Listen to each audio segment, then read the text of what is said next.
Bueno, pues Bien, proseguimos. eh bien, nous allons continuer. Arrancamos Nous ayer avions démarré hier, comme nous disions, con la frase más avec la completa phrase la que plus hace título a complète qui estas rend jornadas, a esta titre edición de à ces 2023, journées que 2023, decía Camus que un qui est escenario de teatro es uno qu'il disait de los qu'un lugares del lieu mundo ou une scène de donde théâtre es est l'un feliz. des Y lieux esa où es je la suis frase heureux.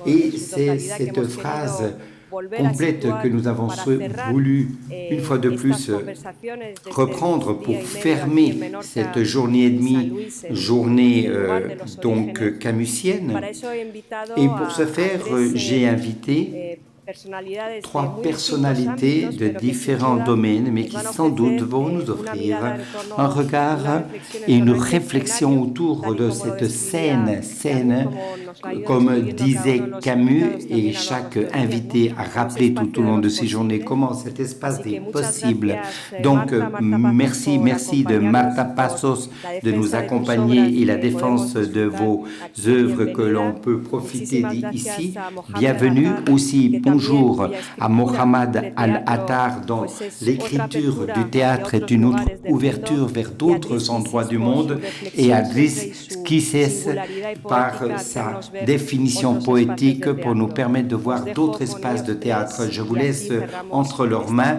et nous jornadas. fermons ainsi ces journées. Merci beaucoup.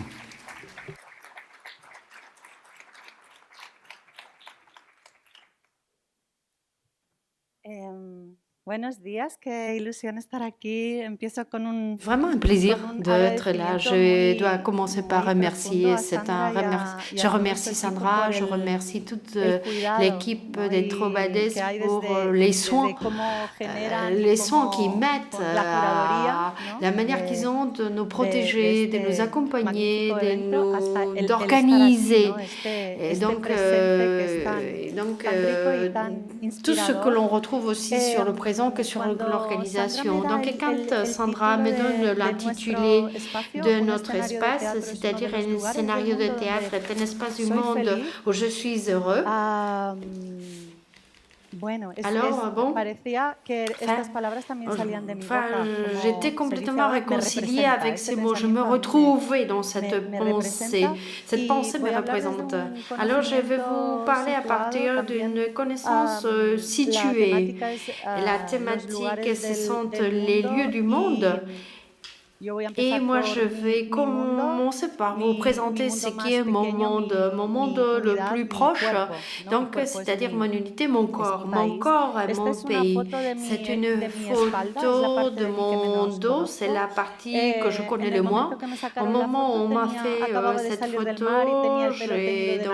j'avais les cheveux orange, je sortais, c'était dans la plage, je venais de nager. Vous voyez que mon dos est plein de grains de beauté. Et il faut que vous sachiez qu'en portugais, le grain de beauté est signal. Et donc, quelque part, ma vie pouvait quelque part se représenter par une ligne où il y a des différents signaux, des cicatrices, des grains de beauté. Les signaux donc, sont toujours venus de cette vision périphérique, d'écarter le regard, de ne pas se concentrer, de ne pas regarder le centre, mais plutôt de regarder la périphérie. Alors, normalement, regarder vers un endroit où les autres ne regardent pas. Et donc, c'est là que j'appelle être connecté. Alors, en 1994, ma mère m'a fait cadeau d'un voyage à Londres. À cette époque, j'ai 18 ans. C'est la première fois que je prends un avion, la première fois que je quitte l'Espagne. Et en descendant, donc à Heathrow, tout le monde courait avec les valises. Et moi, je regardais le sol, un sol qui était propre, qui était très propre. Et j'ai constaté qu'il y avait une enveloppe par terre. Une enveloppe, donc pour vomir. Et alors, j'ai repris cette enveloppe, car tout était propre et cette enveloppe n'avait pas de sens. Et quand j'allais le mettre sur la poubelle, tout est plein de papier. Et donc, c'était des livres. Il y avait dans 3 000 €, ce qu'il y avait dans cette enveloppe. Alors moi, j'ai voyagé avec mon oncle qui avait 9 ans de plus que moi. Il a regardé l'enveloppe, il a gardé l'enveloppe et il m'a donné l'équivalent du 20%. Le reste, il l'a gardé pour lui. Alors, c'est mon contexte. Alors, moi, je vis en Galice. Mon enfance m'a amené donc à chercher la beauté, s'est concentré sur la recherche de la beauté. Moi, j'ai vécu dans les années 80, donc là, c'est un courant architectonique qui est moche. Alors, et on le fait en faisant. C'était l'idée et regarder ce qui était mon environnement et mes référents. C'est vrai qu'à l'époque, la Galice était très violente, on avait beaucoup de problèmes de drogue, de trafic de drogue, et donc nous n'avions pas Internet. Moi, je peignais, et donc ma mère a dit, tu feras Beaux-Arts. Alors, je ne savais pas ce que c'était, Beaux-Arts, mais j'ai eu la mauvaise chance donc qu'une faculté ou une université s'ouvre à Pontevedra, donc là où je vivais. Donc j'ai dû faire des beaux-arts. Alors il n'y avait pas d'internet. Moi je regardais les livres de Tachen que j'ai achetés dans une librairie. Et c'est mon premier tableau. Alors influencé par Klimt, évidemment. Mais tout d'un coup, donc faire Beaux-Arts ou rentrer à la faculté des Beaux-Arts était quelque part me retrouver avec un monde, au monde auquel j'avais le sentiment d'appartenir. J'ai trouvé une tribu, j'ai trouvé une famille, j'ai aussi trouvé la manière de quelque part quitter la boîte, quitter ma tête, sortir de ma tête. En 1995, je suis à ma deuxième année et en tant qu'astro, donc rentre dans le cours d'histoire de l'art, il nous raconte que nous allons étudier l'histoire de manière rétroactive. C'était 1995 et on allait donc retravailler à partir de 1995 jusqu'à l'année 75. Et moi, ça m'a surpris. J'ai pensé, la première question a été de savoir est-ce qu'on peut changer la direction, on peut revenir en arrière au lieu d'aller vers l'avant. Et ensuite, parce qu'il y a eu d'autres référents qui ont surgi et des référents qui, quelque part, des référents avec lesquels je pouvais m'identifier, car jusqu'à cette époque-là, moi, je suis arrivée jusqu'à 1920 et donc j'ai aimé Monet, mais je ne pouvais pas s'échanger avec ces auteurs-là. Et c'est ainsi que je découvre l'art d'action. Et cette découverte a été un point important pour ce qui était ma carrière dans le théâtre, mais je ne le savais pas à l'époque. Alors j'ai commencé à étudier la vérité du mensonge dans l'art de ces artistes, la plupart des femmes, et des artistes d'hommes qui venaient de décéder du sida et qui ont été d'une grande influence pour moi. Mais cette réalité, je l'ai découverte que 20 ans plus tard. Et quelque part, j'ai voulu revenir sur mes pas, revenir à mes origines et quelque part contrecarrer la tyrannie de l'original que nous suivons, que nous vivons, et quelque part me retrouver avec une pensée qui vient de Castelao et qui est originelle, et celui qui a une origine. Ce qui veut dire que je reviens à mes origines. Je découvre ceci dans ma jeunesse. Et mes premiers tableaux, n'est-ce pas? Vous vous rappelez le premier tableau de Klimt que j'avais peint dans une allégorie de mon premier amour, moi et mon fiancé. Et cette découverte de ces carrières, ces femmes qui m'ont tellement impressionné, commence également à me permet de réfléchir sur l'héritage et le fait que je proviens d'une terre de meigas, de sorcières, où la magie est là, à fleur de peau. Et je vois une terre tellurique. J'observe ma grand-mère qui fait des choses qui pour moi étaient très naturelles, mais qui étaient très connectées avec le monde invisible. On n'en parle pas, mais on le voit. Cela est présent. Et je commence à raconter alors des histoires. Ma peinture s'amplifie et je commence à raconter des histoires sur la tradition tellurique de Galice et liée au féminin. Ça, c'est un tableau appelé Les 9 vagues où je vais à la plage de la Lanzada, je reprends du sable, car dans cette plage, encore aujourd'hui, on fait des rituels de la fertilité en automne. Si vous, comme femme, vous souhaitez tomber enceinte, vous allez à cette plage de la Lanzada et vous vous laissez pénétrer lors de la nuit avec une lune avec ces 9 vagues. Et il semblerait que, effectivement, cette année, vous allez être enceinte, vous allez pouvoir engendrer. Et voilà un peu ces artistes qui avaient développé leur parcours dans les années 70, 80, 90. Ça, c'est un tableau appelé La Vengeance de Ana Mendieta. J'avais été fortement impressionné par sa bibliographie et la relation avec Calandrés et comment elle meurt d'une manière quelque peu énigmatique lorsque quelqu'un la jette depuis une tour, une manière aussi un peu de pouvoir comprendre cela, n'est-ce pas? La jette dans le vide, quoi. Et je me suis rendu compte avec le temps combien ce dessin de Louis Bourgeois m'a influencé. Ce tableau de la maison, de la femme maison. Et j'ai observé que beaucoup des pièces des théâtres que j'ai réalisées, il y a souvent des personnes qui apparaissent sans une tête humaine. Et que je crois que cela provient de là, précisément. Je suis tout à fait pris, il me semble, de cela, pris par cette influence et cette connexion avec le monde de la fantaisie.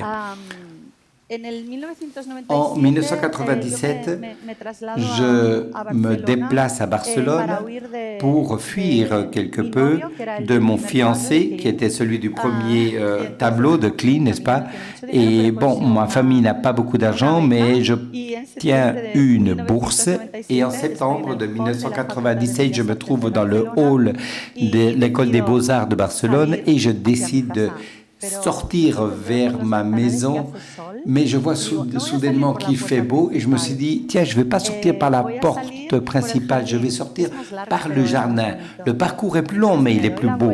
Et je me retourne et je vois à nouveau un papier par terre.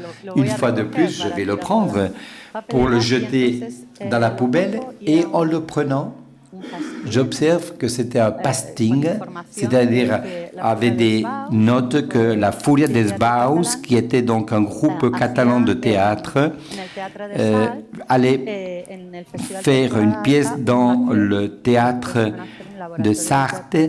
Il allait faire Macbeth. Et ils étaient en train de rechercher des sculpteurs, des artistes, des musiciens, des danseuses et demander du personnel. Et alors je me suis présenté à ce casting parce qu'à ce moment-là, je faisais des études sur les limites du théâtre, les limites de la théâtralité au sein de théâtre d'action. Concrètement, à partir d'une performance de Carles Santo, l'artiste, le musicien, dans les années 80, dans la galerie Métronome.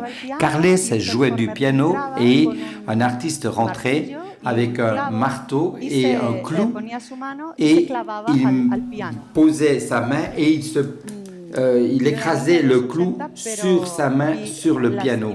J'ai vu ces images, cette performance, et cela m'a énormément impacté et je me suis posé des questions sur la vérité et le mensonge dans ce type d'action et si la douleur aussi était un matériel artistique, si c'était important que le performeur ait véritablement sa main endormie ou carrément il le faisait de vrai.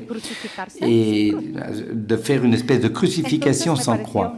Et cela m'a semblé être une façon fantastique, simplement d'y aller là-bas comme laboratoire, voir un peu, aller là dans la boue d'une manière académique et voir un peu tout cela, n'est-ce pas? Et je suis monté sur scène. Et depuis lors, je ne suis jamais descendu. C'est là, et ça a été là ma première fois et c'est quelque chose qui m'a changé ma vie. Je vois ici cette première image, c'est la première fois que je monte sur une scène à Macbeth. Je suis avec la productrice Montse Triola qui à l'époque était actrice et je vais prendre un peu d'eau si vous me le permettez. Et on nous a mis ensemble parce que nous étions étions très semblables, physiquement parlant, de taille. Et c'est une image aussi à laquelle je suis revenu parce que c'était véritablement une image fondatrice. J'ai analysé mon œuvre et il semblerait que j'ai toujours un double quelque part. Il y a le 11 comme numéro magique qui apparaît. J'ai parfois aussi travaillé avec des jumeaux carrément. Et je souhaitais de voir d'où provenait cela. Eh bien, ça provient de là, la première fois que je rentre dans le rite de la scène. Et parfois, je combine les deux choses, n'est-ce pas? Parfois, d'autres effectivement tête et le double. Et à cette époque-là, l'impact du théâtre m'a permis de changer complètement ma peinture, qu'elle devienne beaucoup plus libre et beaucoup plus connectée avec le théâtre. Ça, c'est un portrait de Ophélia.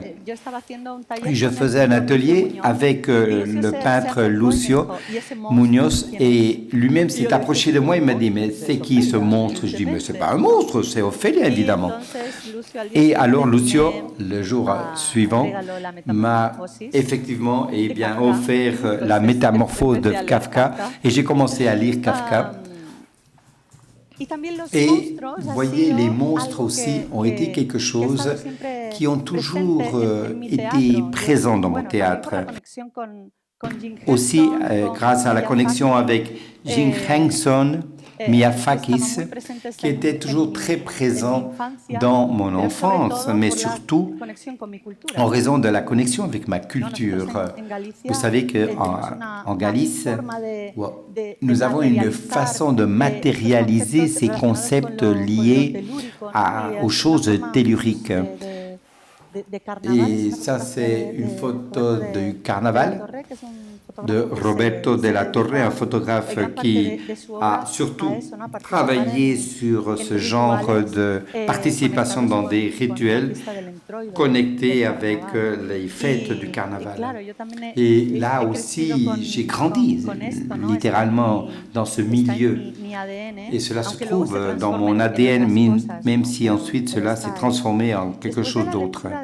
Mais il est toujours là. Et après la lecture de Kafka, j'ai commencé à changer ce concept de la tête.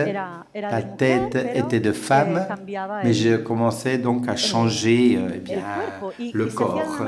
Et cela se faisait sous une forme d'essentiel, d'aller vers une forme pure. Et cela a été également la dernière Ophélia que j'ai peint. Est arrivé un moment de ma carrière où j'avais tellement d'engagement avec la peinture, mais j'avais déjà connu le théâtre et il n'y avait pas de retour possible. J'ai peint 3 mois toute seule dans mon atelier une fois que je terminais mes études, qui était soi-disant ce qui me rendait le plus heureuse, mais subitement je ne comprenais pas dans mon corps pourquoi je ressentais un énorme vide. Et ensuite j'ai observé tous les tableaux que j'avais peints et je me suis dit mais attends, ça c'est du théâtre, ce sont finalement des peintures tout à fait théâtrales. Et j'ai fermé mon studio à ce moment-là, mon atelier. Ma mère ne m'a plus parlé pendant une année et je me suis lancé dans le vide et essayer de pouvoir recevoir tout ce travail collectif qu'offre le théâtre, la sublimation des idées d'artistes avec d'autres artistes et véritablement de quelque chose de très ancestral. Et pendant toutes ces années, aussi, cela a été essentiel que d'aller à l'encontre d'espaces comme celui-ci. Et je voulais aussi partager avec vous cela, car le fait de me trouver dans des espaces tels que les Trobades a eu un impact direct dans ma pensée et aussi dans mes travaux. Ça a été un tournant absolument gigantesque et où j'ai pu matérialiser de manière très profonde les choses. Cela m'a profondément transformé et j'ai pu grandir. Et du fait, je fais du théâtre pour cela. J'ai ce privilège que chaque projet est une aventure vitale et un apprentissage très important. Cela a commencé en 2015 et je vais à présent à une rencontre de Cadix. Je vais aussi à Ourense en Galice et là, lors de cet il y a eu lieu un théâtre de France de Montbéliard qui m'a demandé des spectacles sur le territoire. L'usine de Peugeot était la plus grande d'Europe et j'ai travaillé alors sur les femmes du moteur. Où sont-elles, ces femmes, dans ce secteur? Et ce spectacle, il y a eu quelque chose de très particulier parce que je l'ai présenté en France en 2016 et il a été reçu quelque peu, comment dirais-je, avec une manière très agressive, n'est-ce pas? Avec quelque chose de très fort, un peu féminazi, nazi, si vous voulez interpréter ainsi. Et ensuite, 2 années plus tard, le Centre dramatique national m'a demandé de le faire à Madrid. Et je le fais alors avec des employés espagnols de l'usine de Vigo. Et le spectacle était pour ainsi dire le même, et cela a été reçu par contre comme, ah bon, blanc. Oui, comme sans substance, sans caractère, trop doux, la réception, trop douce cette réception, n'est-ce pas? Et je me suis dit, mais quelle importance du contexte, n'est-ce pas? Selon où on présente une pièce, parce que parfois les acteurs mais pourquoi est-ce que on reçoit pas ma pièce de cette manière-ci ou de celle-là? Et là j'ai tout à fait compris, parce que ce qui s'était passé c'était le 8M, c'est-à-dire le 8 mars. C'est ce qui se passait dans la rue à ce moment-là, et mon spectacle évidemment semblait être très doux face à ce qu'il y avait dans la rue, qui était beaucoup plus fort, puissant et avec une vibration bien plus intense. Mais j'ai aussi senti le besoin de légitimer la douceur qui, d'une certaine manière, était quelque chose que je pouvais apporter aussi. Et enfin, je suis très connecté avec l'intuition et je pensais que je devais suivre ce chemin. Parfois, vous faites ces choix, n'est-ce pas, comme artiste. Vous travaillez pour le contexte et le contexte modifie aussi vos pièces et parfois vous ne pouvez rien faire en réalité pour essayer de... Ou peut-être que oui, je ne sais pas, ou être tout simplement fidèle à ton idée malgré tout. Une autre rencontre où j'étais, ça avait été au EMIA, dans le rendez-vous de Cadix, qui est une rencontre des créatrices d'Amérique latine. Et le sujet, c'était d'imaginer la création artistique depuis les bords, depuis les limites. Et là, j'ai connu beaucoup d'artistes d'Amérique latine qui travaillaient sur la décolonisation. Je n'avais jamais écouté ce concept auparavant et j'avais toujours regardé le centre européen, c'était Avignon, hein, c'était là mon maximum comme artiste de théâtre, n'est-ce pas? Et tout d'un coup, me permettre de me retourner et de pousser les limites et regarder vers un autre endroit bien plus grand et bien plus connecté avec moi aussi, et pouvoir une fois de plus trouver le travail de créatrice qui ne travaillait pas dans des contextes privilégiés. Et moi, je me plaignais, n'est-ce pas, de mon contexte européen, galicien, des subventions, etc., etc. Et cela, j'ai beaucoup aimé. Et cela m'a resitué énormément dans mon lieu. C'était paf, quoi, une bonne baffe. Ces genres, finalement, ça, c'est un rêve d'une nuit d'été que je faisais alors avec des gens transgenres dans le choix de pouvoir, ou avoir la liberté du choix, pardon. Et voilà un Othello que j'avais également fait sur le discours de la peau, et aussi ce regard blanche qu'on peut dire, neutre qu'on peut avoir, et tout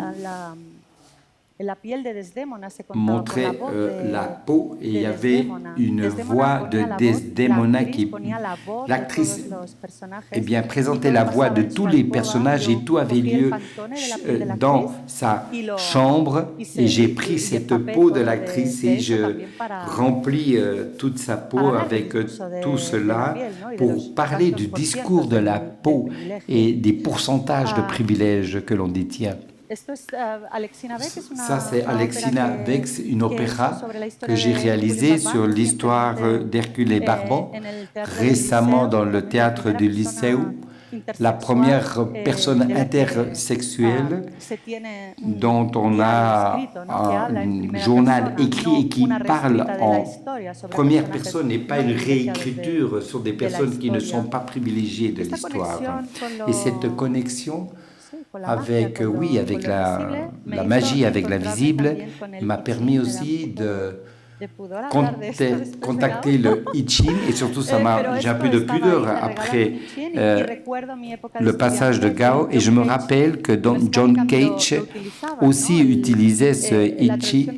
La traduction d'I Ching, c'est le livre des mutations et ses premiers textes, l'on croit, qui proviennent de l'an 1200 et qui décrit la situation présente de celui qui pose la question. C'est un livre moral et qui vous répond et en raison de sa structure, c'est également philosophique. C'est un très beau livre parce qu'il vous ouvre des lignes continues et discontinues.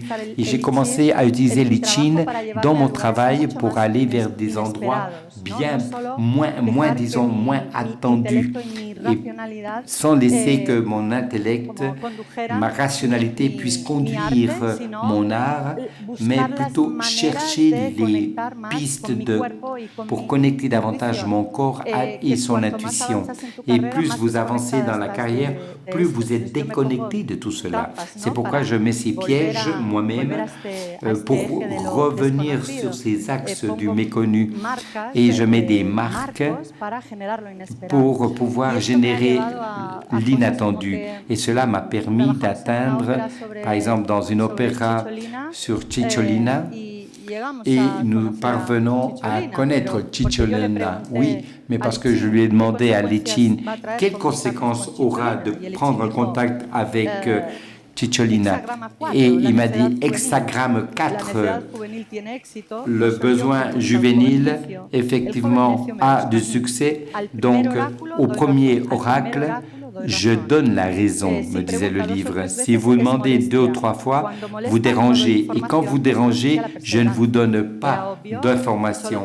Vous devez persévérer. Donc, on n'avait qu'une seule possibilité de poser une question. Et donc, on a été chez elle pour lui poser une question. Là se trouve le producteur, le compositeur, etc. Et cela a permis ce spectacle de l'amnésie de Clio sur la muse de l'histoire. Et ça, c'est la scène du cheval de Troie où le personnage inspiré de Cicciolina rentre dans le salon ovale, qui est cette partie rouge, et je me disais quel cheval de Troie pouvait-on faire, mais dans ce cas-là blanc, littéralement, et alors on a vu une exposition au Prado et il se trouvait là subitement cette peinture où Artémise dénonce dans les visages des vieux à ceux qui l'avaient violée. Et derrière, j'ai vu une armée de femmes qui entraient à ce moment-là dans le salon ovale. La dernière rencontre était autour de chaudron et j'ai été invité pour parler de ma relation avec les Qin et l'invisible. Et c'était la première fois que je trouvais un contexte sûr pour pouvoir légitimer cette façon de travailler qui touche davantage l'ancestral. C'est-à-dire récemment, je ne sais pas quelle est la source, j'ai écouté que l'artiste veut tuer le père, la femme créatrice veut à nouveau revoir sa grand-mère. Et moi, ça me travaillait et me créait beaucoup de remous que d'aller vers cet endroit. Et je me suis déplacée au lac de Atitlán et subitement, je rentre en contact avec le chamanisme à travers des artistes de là-bas. Et comme je croise un seuil, et tout d'un coup, je suis plus conscient de ce rite du théâtre, c'est-à-dire que chaque nuit, à travers la forme, nous pouvons envoyer des messagers qui permettent de transformer les personnes qui sont là assises, mais pas toutes seules. Ça fait partie de quelque chose de bien plus grand. J'ai beaucoup parlé ici de tout cela et ma pièce commence à lancer des ponts et à ouvrir des fissures, de rentrer dans les trous que je peux trouver, n'est-ce pas, dans les entailles. Ça, c'est un spectacle sur la tradition galicienne où j'ai construit, enfin, c'était une pièce qui parlait de ma grand-mère. Et je l'ai fait avec justement la jupe traditionnelle qui a plus de 3,5 mètres et qui permettait de rentrer, de pénétrer. Et subitement, les murs du théâtre s'effondrent. Et tout d'un coup, on m'appelle de musée pour passer ma pièce. Et je comprends alors ce cercle que j'ai choisi à un moment donné de ma vie de fermer cette porte et tout d'un coup tout reprend un sens et tout fait partie de mon propre moi. Je suis intégré dans toutes les parties. C'est une installation que je fais sur les sorcières, Meigas. J'étais très heureuse de voir aussi ces empreintes qu'il y a ici dans ce théâtre aussi. Ça s'appelle des champs de figues.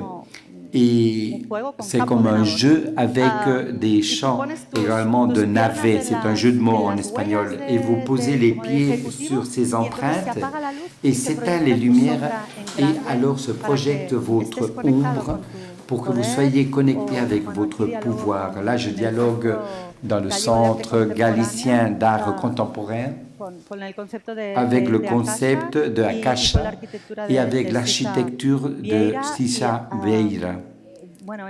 Bon, le spectacle, vous observez, il y a toujours l'ouverture de ponts et de connexions avec ce qui est invisible. Cette pièce, par exemple, eh bien, a trait à Sappho et nous l'avons présenté au théâtre de Mérida et je voulais faire un hommage à Jean-Claude. Jean-Claude a toujours été avec son couple, donc Christo et Saint-Claude, mais on l'a invisibilisé à elle et on dit « Ah, c'est un Christo ». Et c'était une manière de parler de cela, que nous sommes là. Très souvent, vous ne le voyez pas, comme ça a été avec Sappho et son histoire, 27 siècles d'histoire, et subitement, on n'a que quelques petits fragments et une histoire réécrite qui parfois manque de vérité. Et c'est un dialogue avec cela, et cela m'a permis aussi le théâtre. Et c'est pour ça que pour moi, le théâtre est quelque chose effectivement très heureux et tout à fait connecté avec le oro, avec les ors. Et c'est un privilège que de pouvoir partager avec vous tous tout cela aujourd'hui et avec eux qui m'accompagnent et que je les adore. Merci.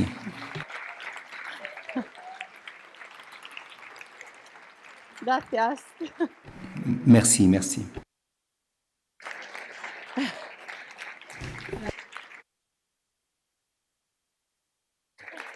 Magnifique.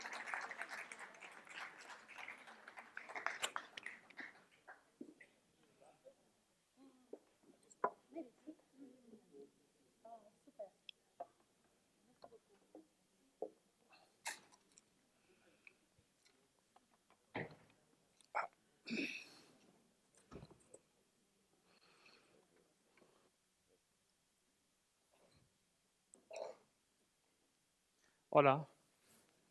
Bien, bonjour. Bien, ça c'est la première et la dernière des mots que je vais dire en espagnol.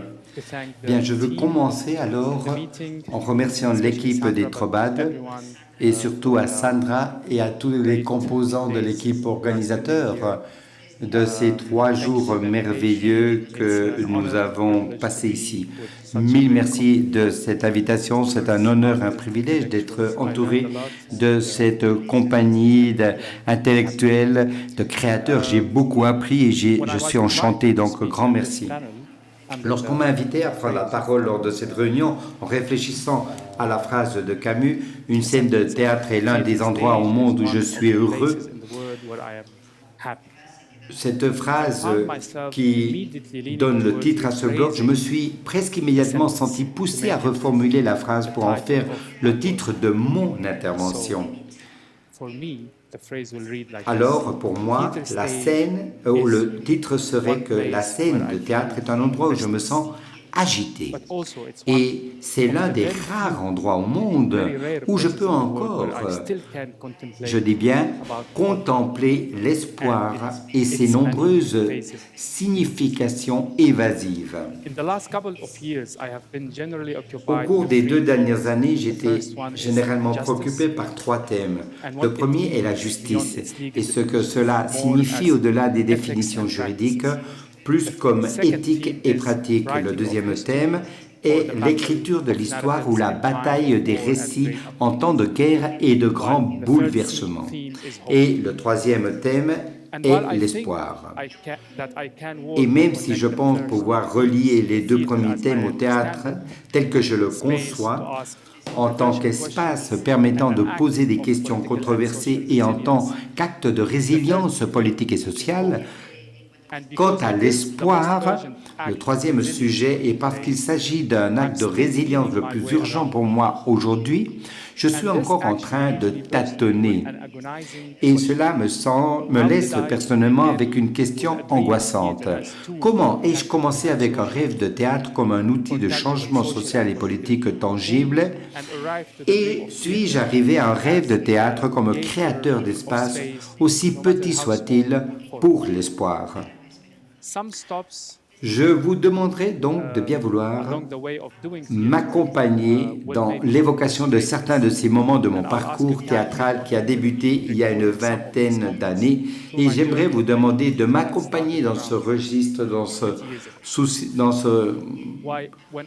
parcours que j'ai commencé depuis il y a plus de 20 ans. Lorsque je me suis inscrit aux études de théâtre à Damas en 2002, j'étais convaincu que cela pourrait faire un trou, une fissure dans le terrible royaume de la peur dans lequel j'étais né et que nous connaissions sous le nom de Syrie d'Assad, la Syrie sous la domination de Assad. Je dois admettre que ma passion pour le théâtre en tant que répétition, scène, scénographie et acteur est venue plus tard. Ma première expérience pratique dans le théâtre, alors que j'étais qu'un étudiant, m'a mené à une campagne reculée. Le projet était basé sur les techniques de metteur en scène et théoricien brésilien Augusto Boal, et en particulier sur son théâtre forum, qui amenait des créateurs de théâtre dans des villages marginalisés pour pratiquer le théâtre avec les habitants. Boal, donc, et le théâtre de l'opprimé est exactement ce que je cherchais pour confirmer ma conviction que le théâtre avait le potentiel d'apporter des changements sociaux et même politiques dans la vie de ceux qui le font. Ce n'est pas Boal. Après, je vous explique, si vous voulez, l'image. Et comme je vous disais, le théâtre des opprimés, c'est exactement ce que je cherchais pour confirmer ma conviction que le théâtre avait le potentiel d'apporter des changements sociaux et même politiques dans la vie de ceux qui le font et de ceux qui le reçoivent. Les destinataires. Avons-nous pu obtenir un changement avec ce projet ou d'autres semblables? C'est une question que je me pose. Je peux humblement répondre que oui, mais ce oui reflète la façon dont ma compréhension du changement possible grâce au théâtre a elle-même évolué au fil du temps. Paradoxalement, plus j'ai travaillé, plus j'ai découvert les limites du changement par le théâtre. En 2008, nous avons passé 3 mois à travailler avec un groupe de prisonniers à l'intérieur de la prison pour mineurs de Damas pour concevoir une pièce de théâtre avec eux. Jamais auparavant, une troupe de théâtre n'avait été autorisée à entrer dans une prison et à travailler avec des détenus en Syrie. Quand j'y repense, c'est à la prison que j'ai appris à mieux comprendre la Syrie. À travers les 8 personnages de la pièce, j'ai appris comment les cycles de la pauvreté et de la marginalisation forment un cercle fermé dont ceux qui y sont nés ne peuvent jamais s'échapper. La pièce a donc semé de nombreux doutes quant à l'utilité de mon théâtre. Dans les mois qui ont suivi cet spectacle, j'ai essayé de rester en contact avec ces protagonistes. Certains avaient brièvement été libérés de prison avant d'y retourner pour un petit vol ou pour un simple soupçon. L'anneau était scellé autour de leur cou et la représentation théâtrale n'était qu'un souvenir fugace au milieu d'une vie difficile. Pourtant, chaque fois que je suis envahi par un malaise ou un sentiment d'inutilité face à cette expérience, je reviens aux paroles de Kodor, l'un des protagonistes qui, lors de notre dernière rencontre à l'extérieur de la prison en Syrie, m'avait dit « Eh bien, nous avons eu notre part du gâteau. Eh bien, nous avons passé un bon moment de rire pendant les répétitions. Vous savez, le spectacle nous a donné un peu d'espoir, disait-il.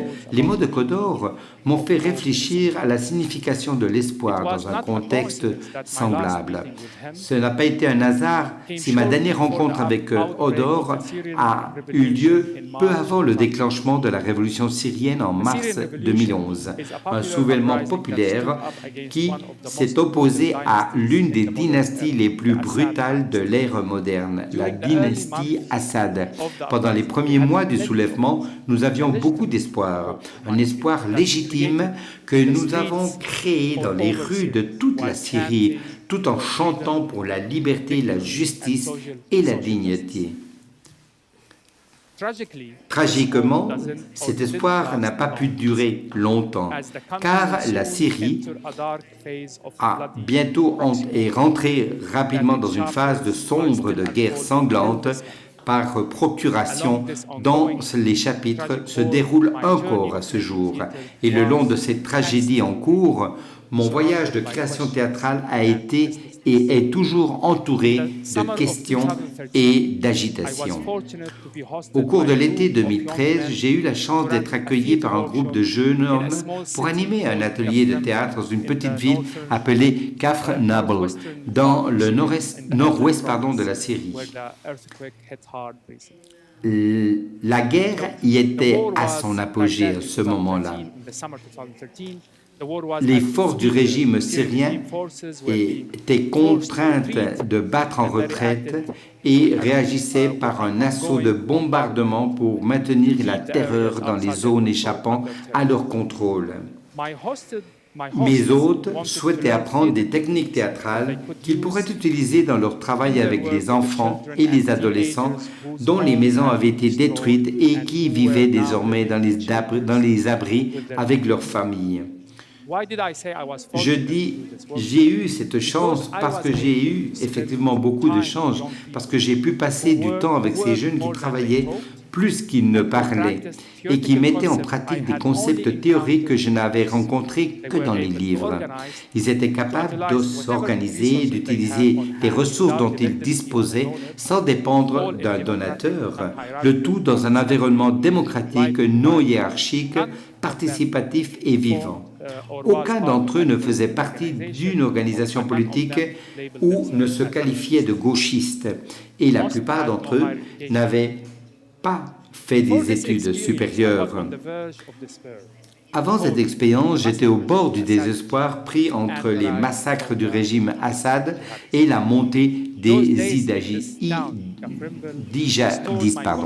Ces journées à Kafr Nab m'ont redonné confiance dans le soulèvement populaire syrien qui avait été effacé par le grand bruit de la guerre. Pendant ce temps-là, il m'est apparu clairement que c'était moi qui allais apprendre le plus de cette expérience. Et au milieu des nouvelles de front de bataille, j'ai été pris d'inquiétude quant à l'utilité de ce que nous faisions.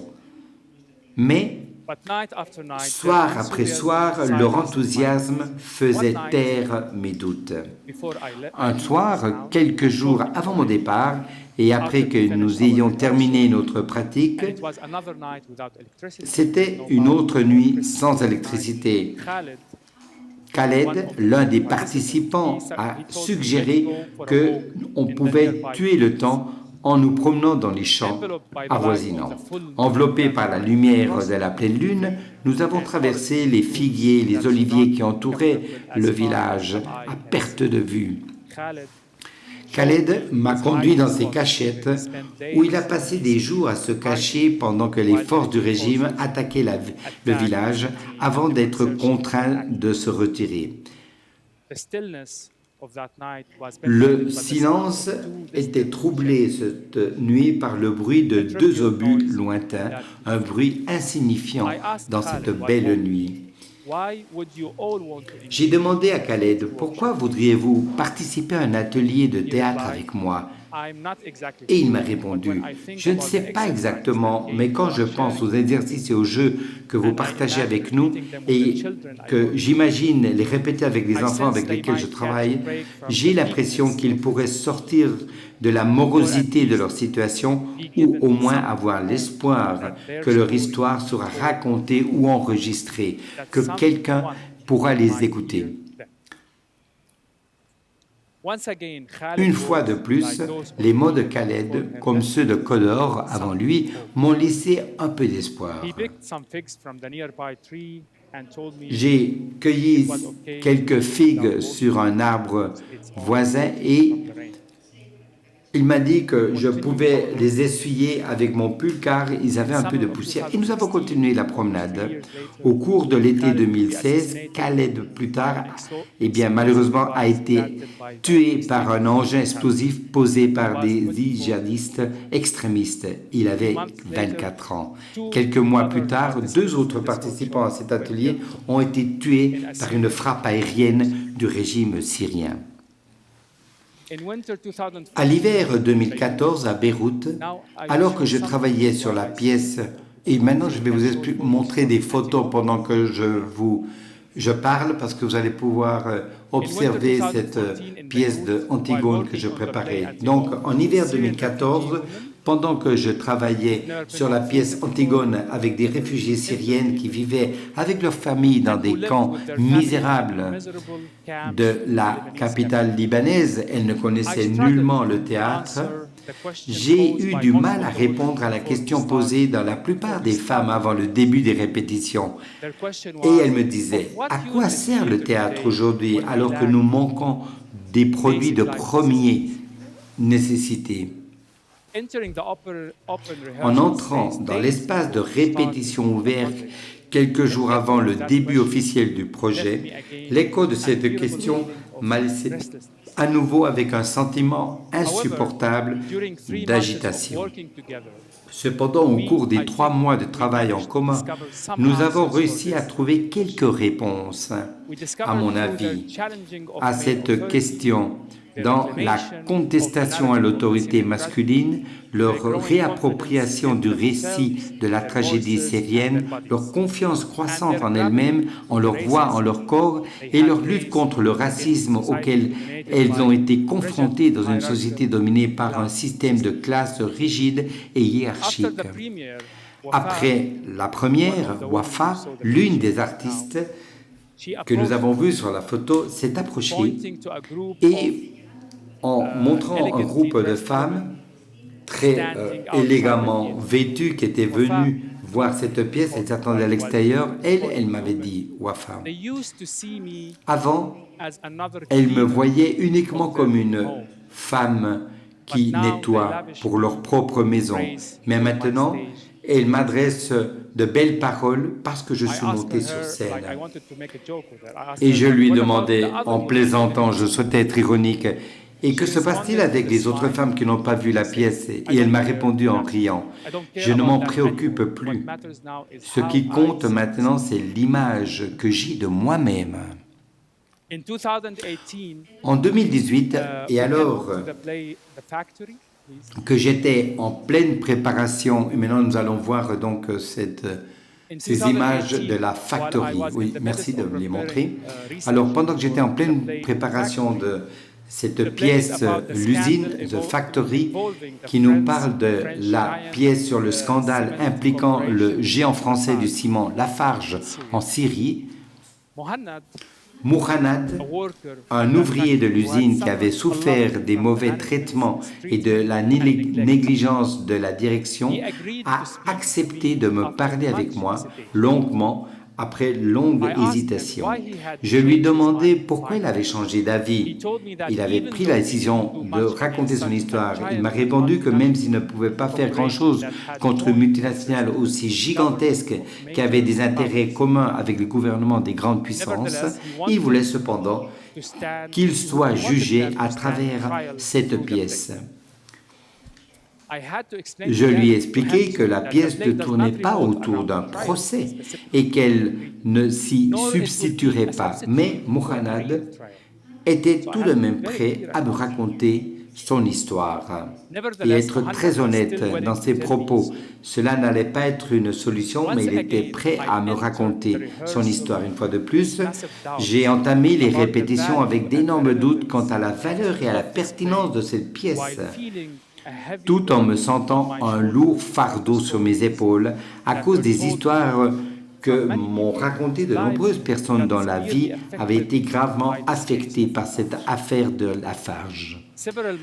Plusieurs mois plus tard, Mouhanad, après la première, lui-même a assisté à une représentation et lui-même qui m'avait raconté son histoire a assisté à une représentation de la pièce lors d'une tournée à Athènes et j'ai reçu un court message de sa part et qui me disait « Oui, votre pièce n'est pas un procès, en effet, mais c'est le premier pas pour réclamer la justice. » En 2021, et je passe à dernière, voilà, merci, image, à ce ouvrage Damas 2045. Eh bien, en 2021, après la première lecture de cette pièce, Damas 2045 au théâtre de Fribourg, au sud de l'Allemagne, où elle a été représentée, Holger, celui-ci c'est Holger, je vous le présente à présent, est l'un des acteurs vétérans de l'ensemble, enfin de groupe allemand, et il m'avait demandé « Qu'attendez-vous vraiment de la pièce ?» Une question très simple, mais j'ai été très surpris par cette question, et alors je lui ai montré la fin du texte, parce que l'histoire reste ouverte à différentes possibilités. J'ai admis que la fin tenait autant à la volonté de laisser la porte ouverte au protagoniste qu'à mon incapacité à concevoir une conclusion plus claire. D'autre part, je veux résister au pessimisme profond qui surgit face à la réalité actuelle de la Syrie et du Moyen-Orient, mais d'autre part, je ne veux pas céder à un faux optimisme et à l'illusion. C'est ce que j'avais souhaité expliquer au groupe d'acteurs. Eh bien, Albert Camus a dit un jour, « C'est en Espagne que ma génération a appris qu'on peut avoir raison et cependant être battu, que la force peut vaincre l'esprit, qu'il y a des moments où le courage n'est pas sa propre récompense. » C'est sans doute ce qui explique que tant de gens dans le monde entier ressentent le drame espagnol comme une tragédie personnelle. Fin de la citation. Il n'y a pas de mot plus juste pour décrire ce que ressentent les Syriens à propos de la lutte en Syrie aujourd'hui, et avec eux, des millions de jeunes dans toute la région arabe qui se sont battus courageusement contre les dictatures brutales de Tunis à l'Égypte, en passant par la Libye, le Yémen, le Soudan et d'autres pays dans ce qu'on a appelé le printemps arabe, pour se retrouver aujourd'hui dans des pays malheureusement déchirés par des guerres ou dirigés à nouveau par des régimes autoritaires.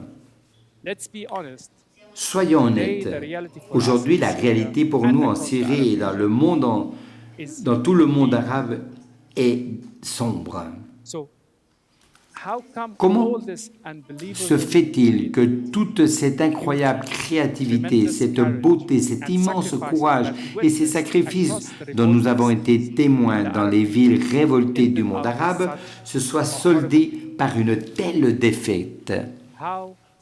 Comment et pourquoi je fais encore du théâtre en pensant qu'il y a encore une valeur ou un sens dans ces conditions absurdes et inhumaines? Comment raconter l'inimaginable qui s'est réellement produit, de l'inconcevable qui a eu lieu? Par contre, comment écrire sur la Syrie? Honnêtement, je n'ai pas de réponse claire. Tout ce que je sais, c'est qu'il y a encore de l'espoir dans ma tête. Ce n'est pas un résident permanent. Cet espoir, il disparaît et réapparaît. Mais lorsqu'il réapparaît, je sais qu'il ne s'agit pas d'un mirage délirant, mais de quelque chose de réel qui me maintient en vie, moi et les autres, et qui nous empêche de tomber dans le trou profond du désespoir, même si nous nous sentons chez nous au bord de ce trou. Le théâtre m'aide à retrouver l'espoir. Plus que jamais, je comprends que résister au désespoir est fondamentalement un acte politique. Pouvons-nous inventer l'espoir par le biais du théâtre et de l'art? Je n'en suis pas certain, mais je sais que nous essayons de le faire. Merci.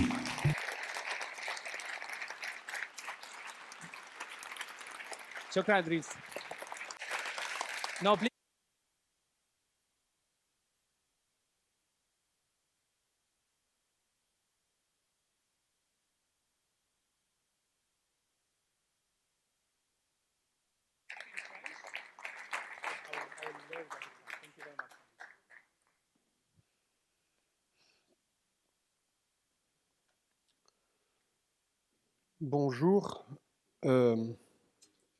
Évidemment, je ne pourrais pas commencer ma présentation sans remercier Miguel, Sandra, toute l'équipe de Trobades et ce merveilleux événement qui, à mon sens, je vous dirai un mot là-dessus, me semble fondamental, se démarque parce qu'il n'est pas construit à partir de thèmes figés, mais de mots qui résonnent en nous, qui nous invitent à un voyage, à une déambulation. La dramaturgie de l'événement est tellement bien faite, avec soin, que cela me fait penser à ce qu'un spécialiste de la souffrance au travail disait « Soigner son travail, c'est se soigner ». Et je pense que mettre du soin à mettre ensemble les gens, à créer la possibilité de la relation est quelque chose de précieux. Encore une fois, merci. Le théâtre est l'un des lieux du monde où je me sens heureux. Quand j'ai découvert cette phrase de Camus, je me suis imaginé en train de dire spontanément les mêmes mots.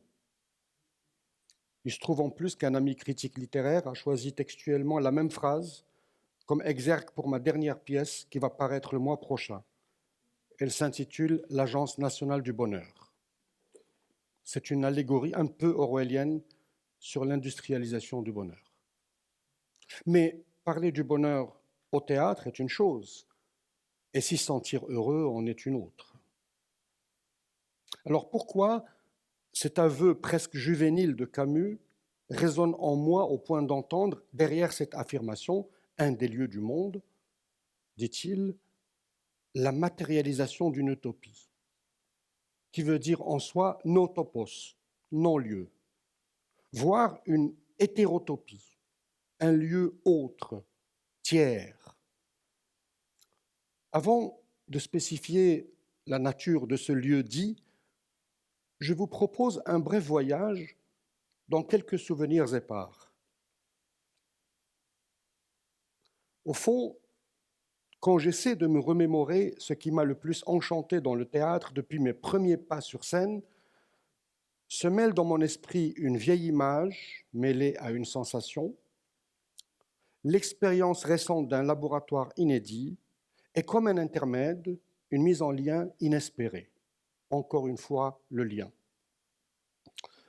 L'image est celle de mon oncle, Nabil Lahlou, lui-même dramaturge, metteur en scène, réalisateur et comédien, rebelle, sans concession, qui a magistralement mis en scène, il y a plus d'une dizaine d'années, une théâtralisation de la chute de Camus. Je repense à cette image parce que ma grand-mère, Lalla Rita, cette adorable dame au cœur de bohémienne, l'appelait Nabi, prophète, un diminutif de son prénom à l'état civil, Abd Nabi, littéralement l'esclave du prophète.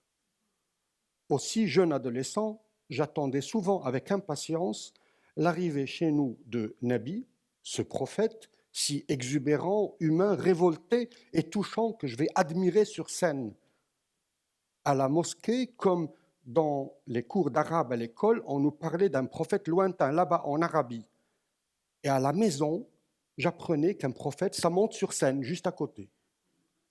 Les mots et les images qui constituent nos mythologies personnelles se tissent à notre insu parfois.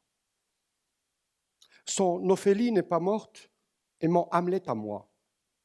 Je garde précieusement l'exemplaire qu'il m'a dédicacé en 1987 avec cette mention à mon neveu Driss qui deviendra un jour écrivain de théâtre. Ces quelques lignes sonnent encore dans mon esprit comme une autorisation. Je m'essayais à l'époque au jeu, mais j'étais un piètre comédien. Aussi, la possibilité d'écrire le théâtre m'a sauvé d'une possible autodépréciation. J'allais à l'époque tous les soirs immanquablement, religieusement, alors que je m'essayais au théâtre universitaire, revoir la représentation de cette pièce où le comédien Rachid Fkak et Nabil Lahlou se donnaient la réplique, jacassaient, riaient, s'indignaient, nous émouvaient. J'aimais cette intraduisible colère qui ne pouvait s'exprimer que dans ce lieu-là, alors que les années chape de plomb politiques étaient encore pesantes. J'aimais ces êtres familiers et étranges à la fois qui me parlaient de notre paralysie politique à partir d'une querelle de scène. Et déjà, cette boîte noire, comme celle où nous sommes aujourd'hui, je rappelle que Black Box en anglais renvoie autant à la salle de théâtre qu'au sexe féminin, était un lieu tiers où se mêlaient dans mon entendement plaisir et inquiétude. Je passe au deuxième souvenir. Quand, avec le metteur en scène Jawad Sounani, nous avons créé en 2009 à Rabat le concept de l'khbar fil masrah, les infos au théâtre, que je devais organiser tous les mois un atelier d'écriture avec les citoyens pour faire du théâtre à partir de faits divers, comme qui ferait feu de tout bois, et qu'à chaque fois nous devions remettre les fruits de notre créativité à des professionnels pour monter une 40aine de minutes de théâtre en 10 jours, nous n'avions pas idée de l'écho que cela allait avoir chez le public, nombreux et régulier, qui a suivi l'expérience massivement durant plus de 3 années. Mais l'intuition initiale, doublement inspirée d'Aristophane, qui considérait le théâtre comme lieu de controverse publique, et de Féodor Dostoïevski, pour qui l'universel se nichait dans le fait divers, a eu une certaine résonance. Les scénettes de théâtre, construites à partir de faits d'actualité, mises en performance, ont permis d'appréhender ce qui se passait dans le monde, au juste à proximité, non comme des faits abstraits, lointains, mais comme des images vivantes, réappropriées, organiquement partagées.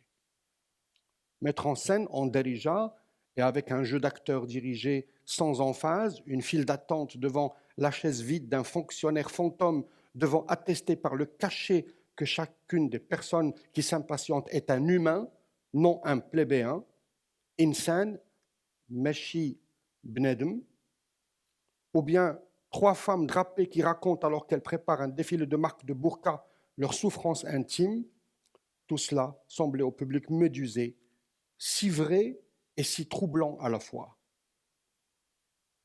Ce dispositif où ce qui se passe dans le monde trouve écho sur une scène qui le sublime ou le métaphorise, rappelait bizarrement un certain celui des joutes verbales ancestrales d'Ahwesh, Ahwesh étant un groupe de musiciens et de poètes toujours vivant dans les douars de l'Atlas et parfois même en ville, où 2 poètes se querellent en tamazirt sur fond de musique et de rythme entraînant à propos d'un sujet d'actualité. Parfois, les autorités leur interdisent de se produire lorsqu'ils s'apprêtent à traiter un sujet brûlant comme le Hirak dans le Rif.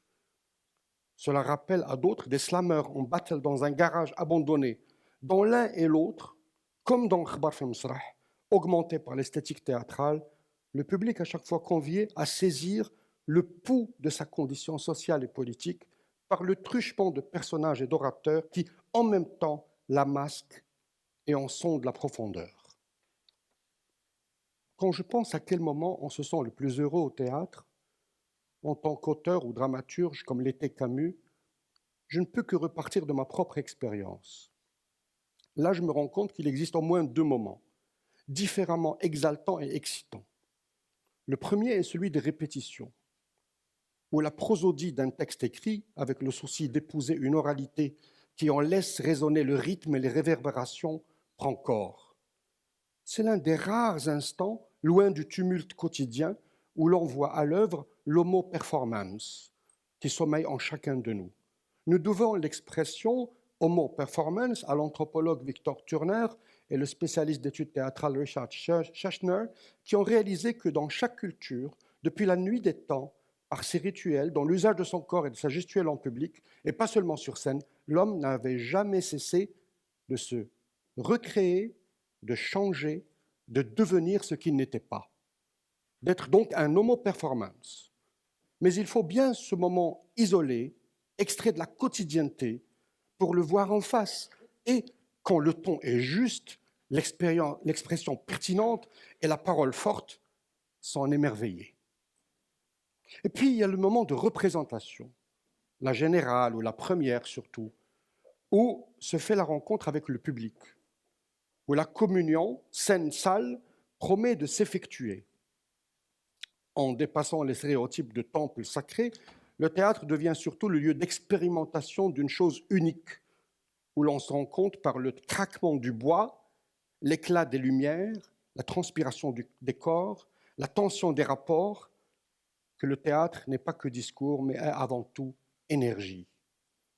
Et c'est cet effet, non de lumière aveuglante, mais de lucioles qui survivent à l'ombre d'un monde de plus en plus accéléré, de plus en plus frénétique, qui nous marque le plus fortement.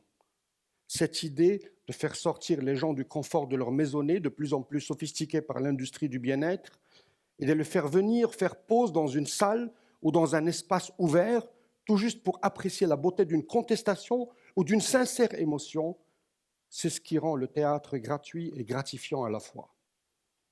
Je n'oublierai jamais ce jour en 2011 où dans l'Institut français de Rabat, où nous tenions le Khbar fi Masrah, des associations agissons auprès des migrants subsahariens à Rabat, on convient un public métissé à apprécier et discuter la pièce de théâtre Bamako-Paris du dramaturge Yann Souliane.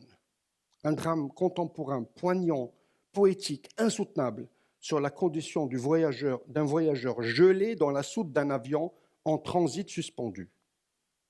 J'ai vu alors, comme jamais, dans les yeux des migrants présents, dans la salle, généralement ghettoisés dans leur quartier précaire, le sentiment de voir leur humanité rapiécée.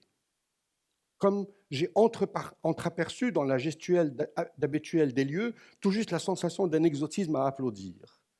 J'ai alors vaguement réalisé qu'un théâtre pouvait être un des rares lieux désignés pour casser les murs que les stéréotypes de race, de religion et d'appartenance ont érigés pour catégoriser les humains.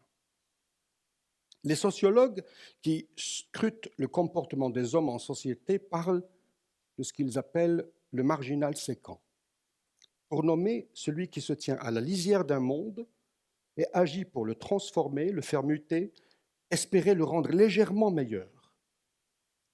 Il est ainsi, je cite le sociologue Michel Crozier, partie prenante dans plusieurs systèmes d'action en relation les uns avec les autres et peut de ce fait jouer un rôle indispensable d'intermédiaire et d'interprète entre des logiques d'action différentes, voire contradictoires. C'est autant sa capacité à parler qu'à écouter la pluralité qui l'aide à se positionner au croisement de plusieurs désirs. Cela nous montre que c'est souvent en se mettant à l'écoute de la polyphonie ambiante que l'on peut se faire passeur, dans le sens de révélateur de voix généralement inaudibles, marginalisées ou diabolisées. Je parle ici de passeur, en l'opposant au médiateur. Ce dernier cherche à ramener vers le compromis, vers le centre, alors que le passeur cherche comme un Janus à ouvrir sur l'ailleurs, l'inconnu. Parce que l'enjeu, probablement, le plus important pour les artistes-chercheurs qui agissent en mode citoyen est de lutter contre le mutisme imposé aux voix subalternes. Non de se substituer, ni même de parler pour elles, mais de faire émerger le récit, recréer du commun là où les plus puissants n'y ont plus pas intérêt, rétablir les liens dans les quartiers, les zones enclavées, par des lieux physiques, habités par de la culture, du débat, de la créativité, de l'imaginaire, du partage, là où la marchandisation du monde a érigé des môles et des avatars, où la bureaucratie corrompue et les spéculateurs fonciers ont bétonné les esprits, et là où l'abêtissement des masses a produit des indifférents ambulants. C'est en revisitant tout cela de mémoire que j'ai réalisé à quel point le théâtre me rendait à mon tour heureux. Et c'est pour cela que je propose de traduire le lieu désigné par Camus de manière informe, un des lieux du monde, par le mot d'apparence sophistiquée de hétérotopie.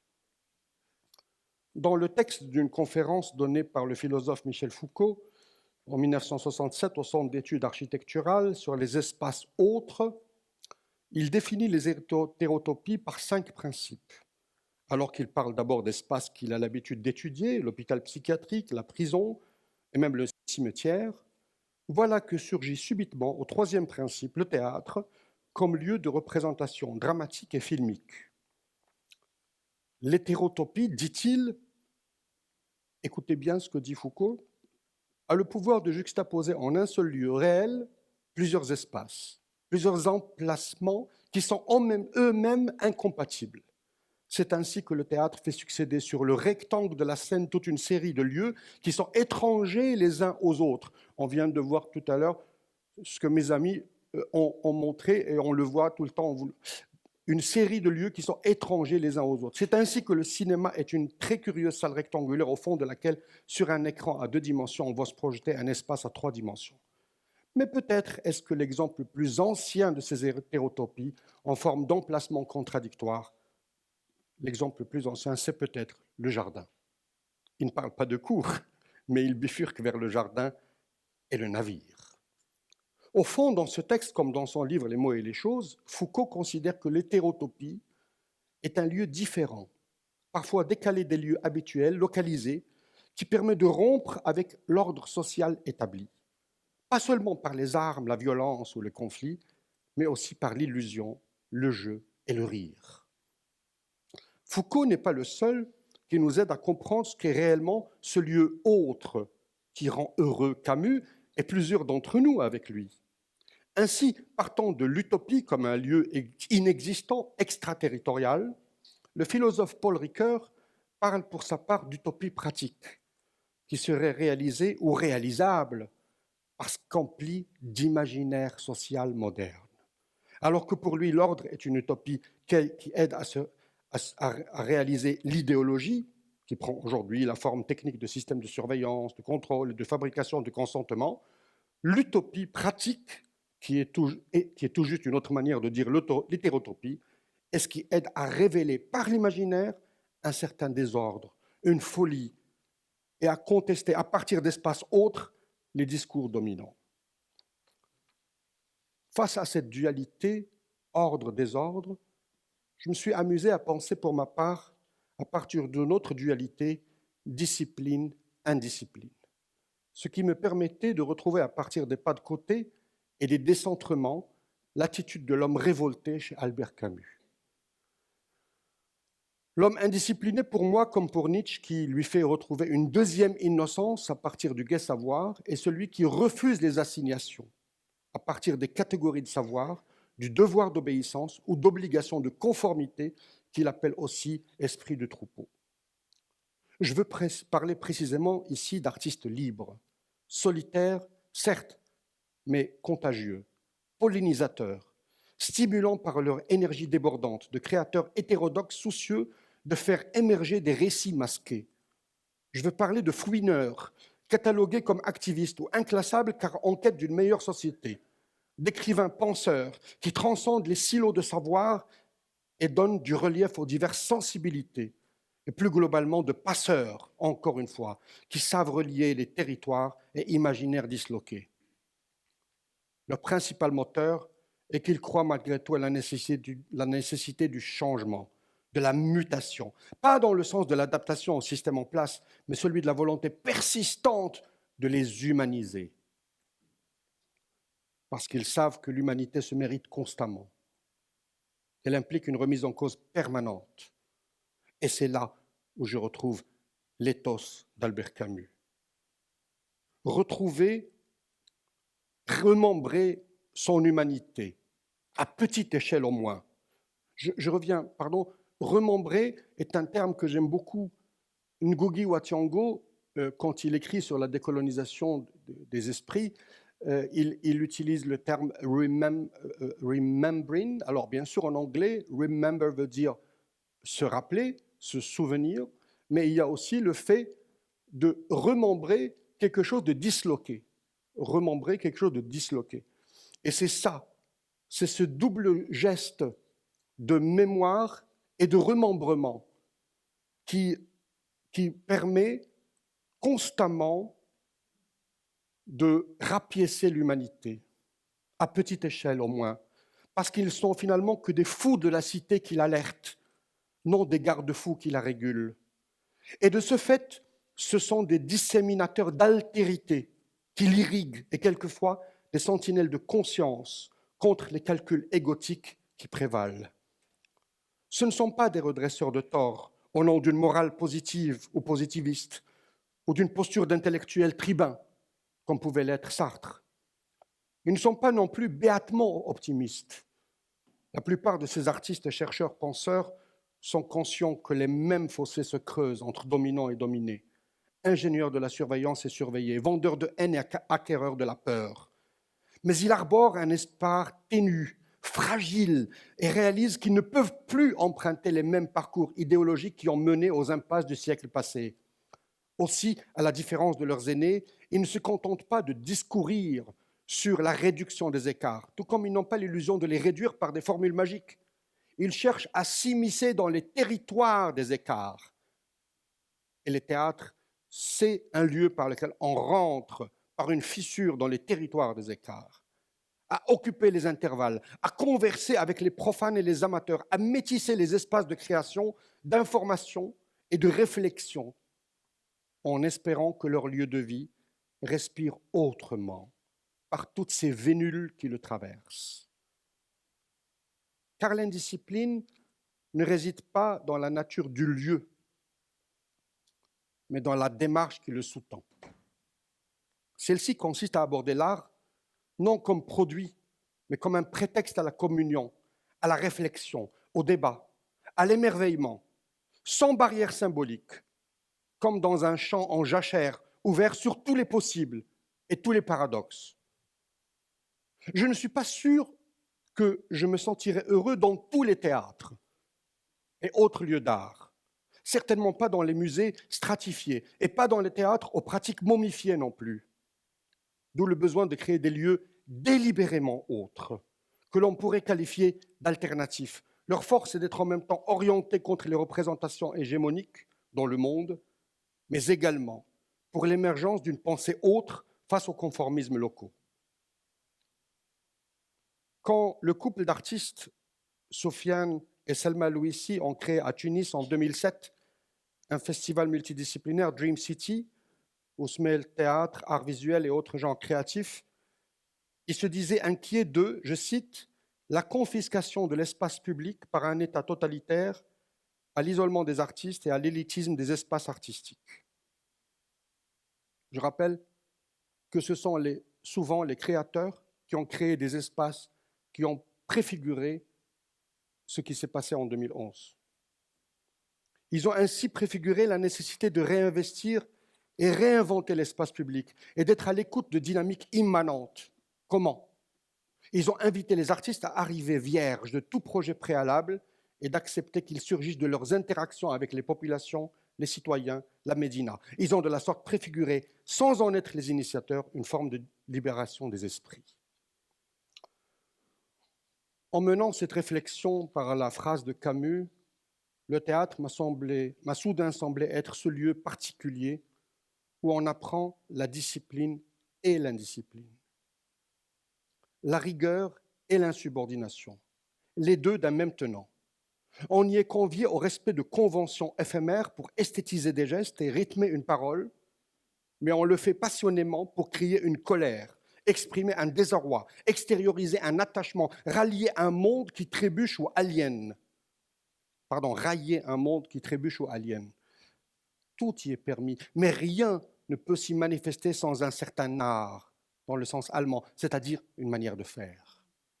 Le théâtre, comme fabrique masquée, et non seulement comme spectacle visible, nous offre un autre angle de vue sur le politique.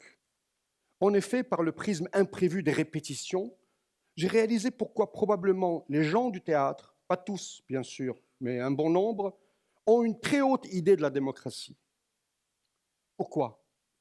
Parce que cette pratique de reprise permanente, de tests remis incessamment sur les tapis, est fondamentalement constitutive d'une conscience de soi et des autres comme entités isolées et reliées à la fois.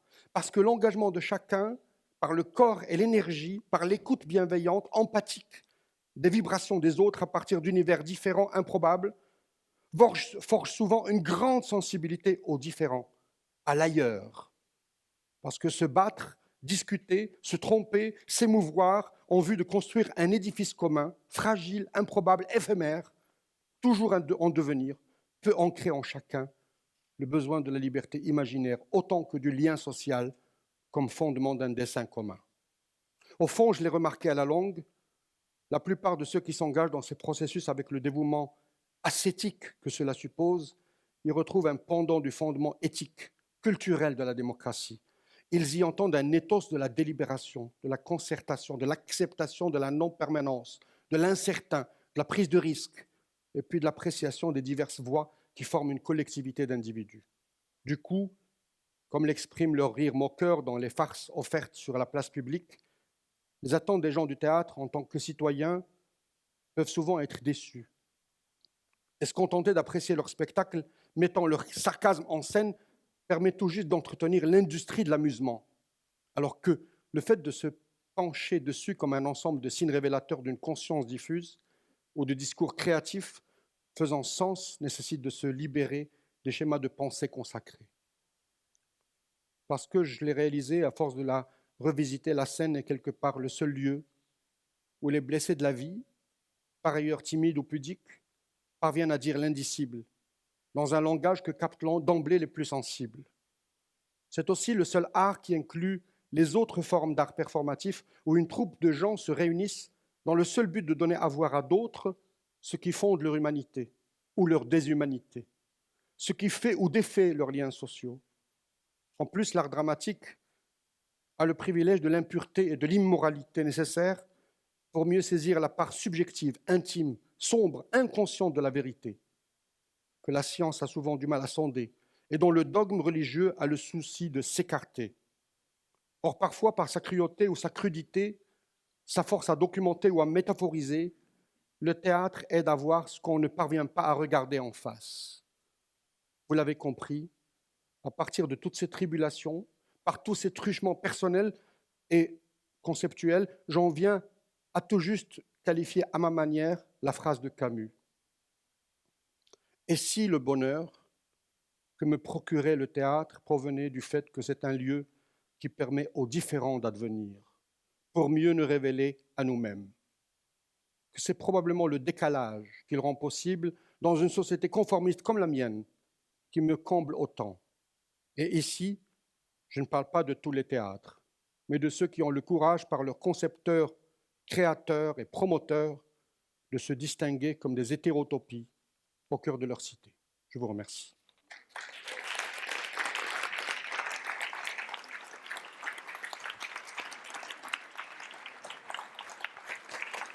شكرا ريس.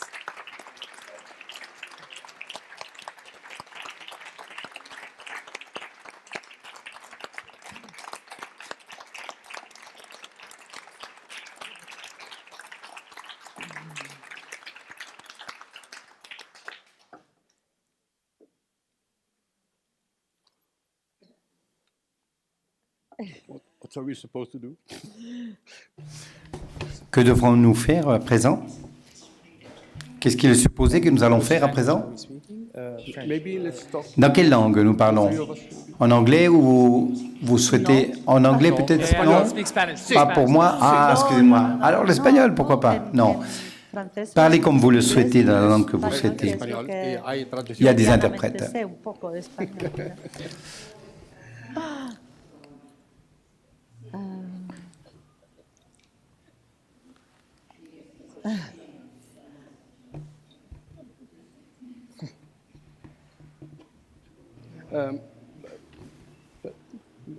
Mais peut-être que je peux poser une question. Sí. Je peux poser une question. J'ai vu l'esthétique à partir de laquelle tu travailles, qui est une esthétique de décalage, de construction d'images qui permettent, loin de la mimésis, de permettre autre chose. Comment tu peux expliquer ta manière d'aborder ton esthétique? Quel est le souci derrière, qui est en même temps un souci esthétique et éthique, parce que tu as un souci de dire quelque chose? Est-ce que tu peux nous en dire un peu plus?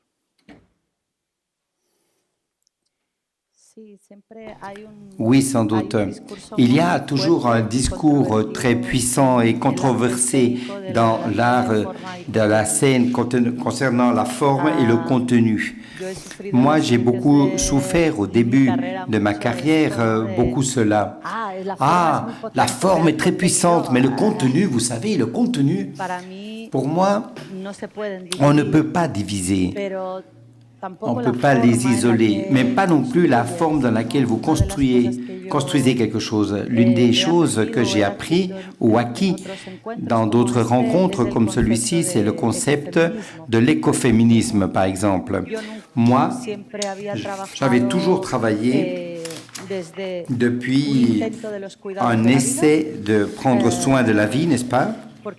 Pourquoi? Parce que ma mère était infirmière et je l'ai toujours vécu ainsi, et avec un soin particulier au rythme, au tempo, au moment de connecter avec le public d'une part, mais aussi dans les répétitions, dans le travail.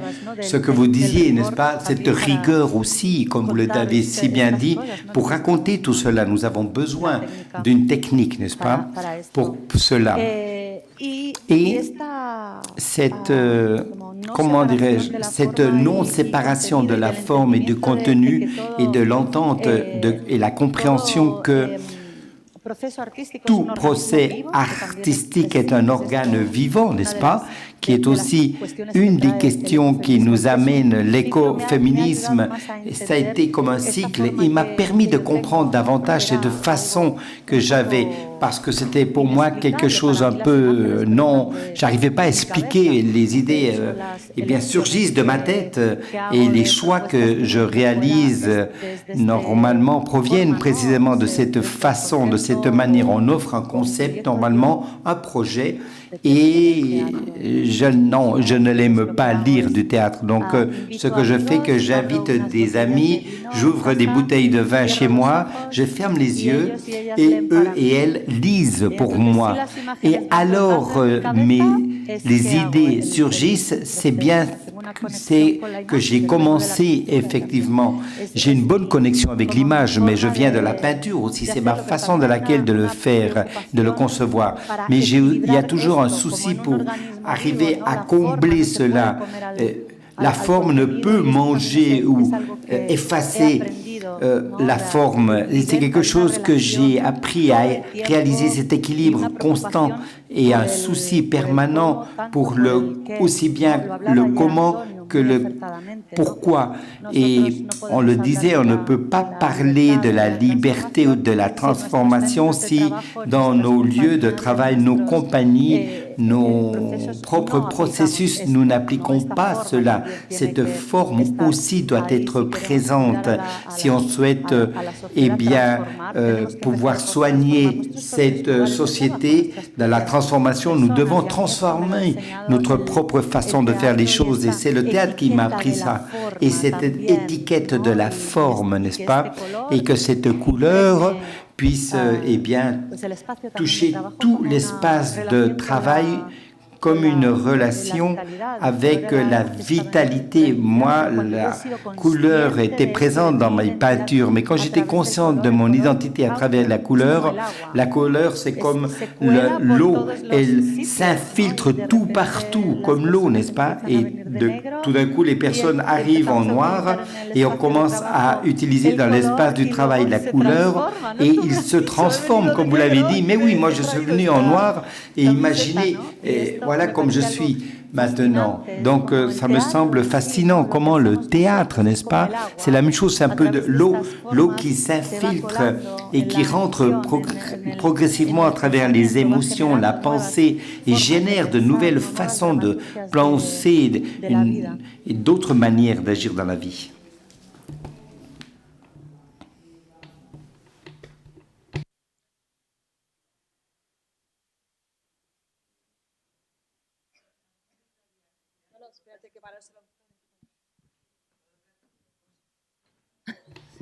Bon, il faut toujours un micro, s'il vous plaît, pour que les interprètes puissent vous écouter. Bien, oui, j'ai ce manque de discipline qui fait que je dois toujours donner mon opinion. Je suis désolé, peut-être que gêne quelqu'un, mais je suis comme ça, excusez-moi. Alors, un plaisir de vous écouter, les trois. Martha, cela fait longtemps que je la connais et j'ai beaucoup étudié votre évolution. Et dans cette question de l'espoir et dans ces projets communautaires avec des gens qui ne sont pas des acteurs en Syrie, qui viennent d'autres endroits, et cela me permet de réfléchir concernant cet espoir et j'aimerais bien ouvrir cette question à débat.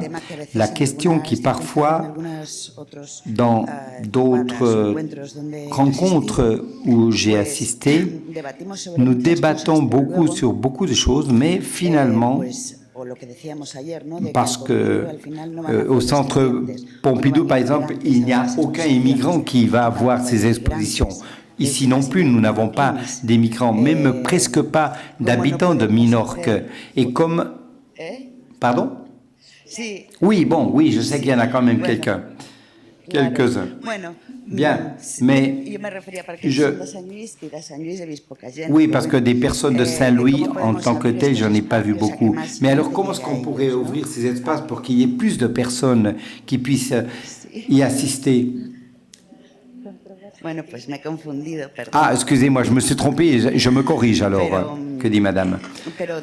Mais comment pourrions-nous ouvrir ces espaces et comment certaines de ces journées puissent avoir lieu au milieu de la place de village? J'ai visité Berlin et il y avait eu des artistes de l'Afrique qui nous disaient au moment des pièces, il n'y avait personne, il n'y avait pas d'immigrants parmi le public. Et comment pourrons-nous faire pour que cet espoir ait lieu effectivement aussi parmi le public et de pouvoir effectivement atteindre davantage de personnes?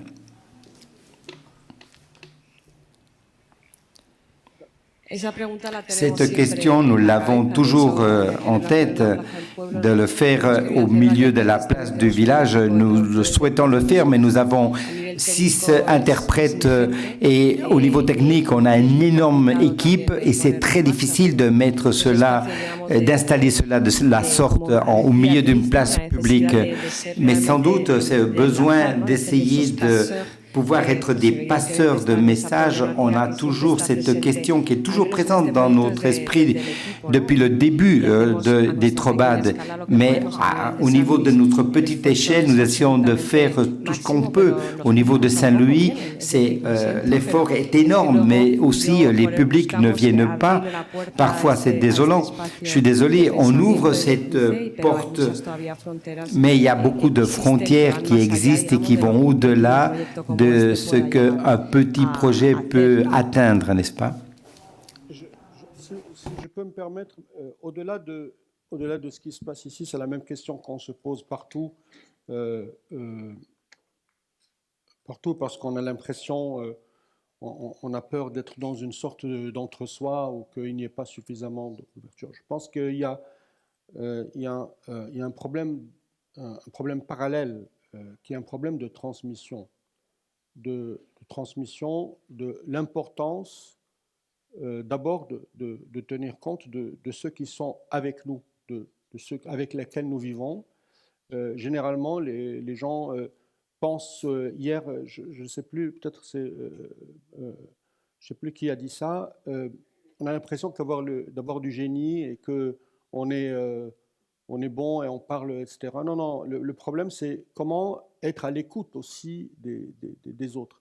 Et ça, c'est des dispositifs à mettre en place, c'est rentrer dans les écoles, c'est construire. Hier, Mahi Bin parlait de ce qu'ils essaient de faire à Marrakech et au Maroc. Je pense que la question principale, c'est de changer le paradigme à partir duquel on travaille avec les publics, non seulement comme des récepteurs, mais aussi comme porteurs de savoir en eux-mêmes. Et donc, mais ça, c'est des processus de transmission à mettre en place dans plusieurs types de lieux et qui peuvent être portés aussi par d'autres types d'acteurs. Et ça, vous avez le problème en Europe, il existe, il est encore plus criant chez nous. Et bien sûr, ceux qui font les événements ne peuvent pas tout faire en même temps. Donc, il faut peut-être une division de travail et il faut que des gens jouent ce rôle de passeur. J'ai parlé tout à l'heure du rôle de passeur. Je pense que ça, c'est fondamental. Il faut qu'il y ait une sorte de prise de risque pour aller vers les gens, faire un travail d'accoucheur, de faire accoucher les gens de leurs idées. Chacun est porteur de cela. Mais ça veut dire qu'il faut se débarrasser de la posture du sachant et être dans ce que j'appelle une éthique du non-savoir. Ça veut dire savoir que chacun est porteur en lui-même d'un imaginaire et d'un savoir et de savoir l'écouter. Ça demande de l'humilité, ça demande du temps, ça demande des dispositifs de transmission. Ça, ce ne sont pas les choses qu'on est habitué à faire. Et il faut créer des universités d'été, il faut créer des espaces parallèles, il faut infiltrer les écoles. Et ça, pour moi, c'est une longue bataille que doivent porter tous ceux qui sont convaincus par cette question. Voilà, c'est ça le fond du problème. Le problème est que nous sommes obnubilés par cette idée de nous retrouver, etc. C'est génial, mais ce n'est que la partie visible de l'iceberg. La partie invisible est celle qui nécessite un vrai travail de fond, et ce travail nécessite de changer vraiment les dispositifs. Voilà.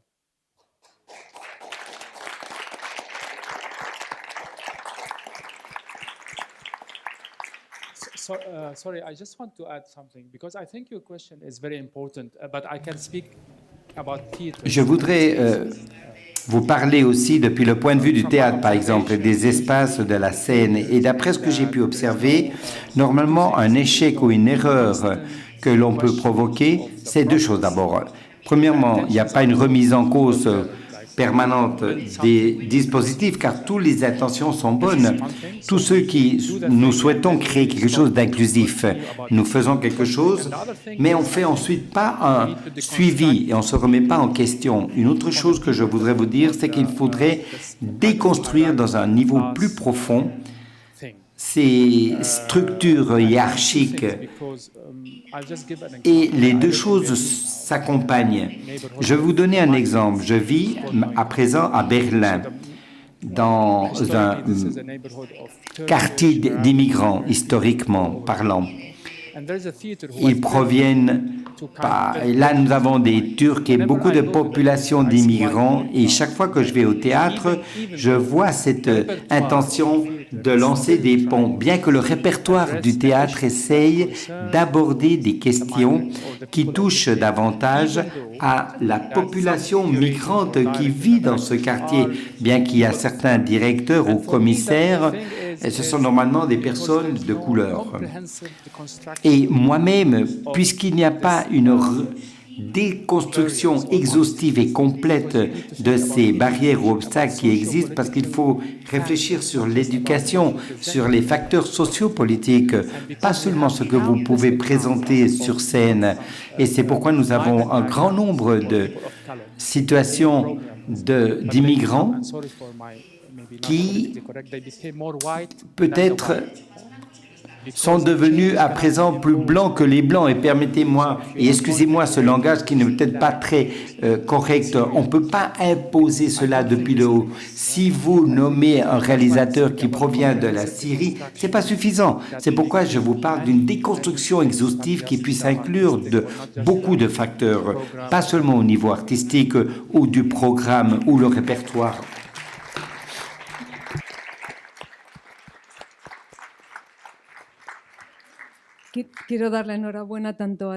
Bien, merci beaucoup à Driss, Martha et Mohamed de cette dernière intervention dans ce magnifique théâtre et les leçons que vous nous avez données sur le monde du théâtre.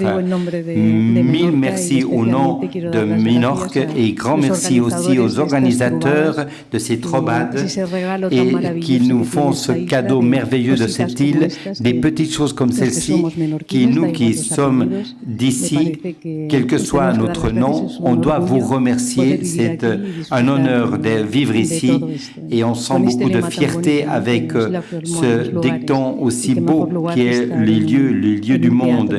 Et quel meilleur endroit que d'être sur scène.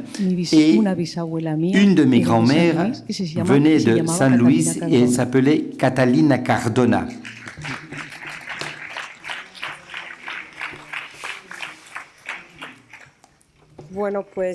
Bien, eh bien, grand merci à vous tous, à vous trois, d'avoir infiltré cette énergie de l'espace du théâtre, de nous avoir permis de penser ce double geste, comme disait Driss, de la mémoire, de l'assemblage, qui font partie de chacun d'entre vous à votre manière, dans ces deux gestes qui véritablement pèsent. Et merci une fois de plus d'avoir partagé avec nous et d'avoir fermé cette édition de conversation autour de ce titre des lieux du monde et qui ferme cette édition de 2023. Mais comme vous le savez, la programmation ne se termine pas cet après-midi et dans cette salle polyvalente de Saint-Louis, à 5 heures, nous allons sortir en bateau. Nous allons partir depuis le port du Mao pour aller à l'île du Rei, où nous allons d'abord faire la conclusion de toute cette grande journée. Et ce sera sera Alfonso Armada qui fera ses conclusions pour terminer avec un spectacle, un solo du danseur Israël Galvan. Avant de vous remercier à ce public fidèle de Saint-Louis et de Minorque qui nous accompagne et de d'autres endroits, remercier énormément nos interprètes qui ont travaillé d'arrache-pied, à Francis Merino, à Frédéric Rovira, Susana Guardiola, à Cristina Maidagan, à Violette et à Bibiana et à nos techniciens d'acoustique qui nous accompagnent aussi bien au théâtre qu'ici. Mille merci, Santi, Raphaël, et à toutes les personnes qui nous accompagnent. Je remercierai le reste de l'équipe et à tous les autres cet après-midi. Je vous attends à 5 heures, un peu avant s'il vous plaît, au port de Mao pour ne pas arriver en retard. Le bateau quitte le port à 5 heures, il faut être un peu avant. Donc, et on se revoit cet après-midi pour clôturer cela dans l'île du Rey séjourné. Mille merci à vous tous.